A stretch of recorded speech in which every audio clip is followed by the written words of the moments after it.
கொஞ்சம் சிரித்தாய் கொஞ்சம் மறைத்தாய் வெட்க கவிதை நீ நீ நீ கொஞ்சம் துடித்தாய் கொஞ்சம் நடித்தாய் இரட்டை பிறவி நீ நீ நீ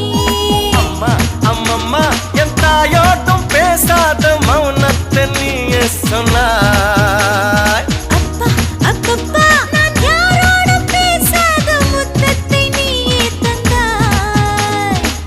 5 வயது பிள்ளை போலே அச்சச்சோ பிச்சத்தாலே கொஞ்சி கொஞ்சி என்னை கொண்டால் பருவாயில்லை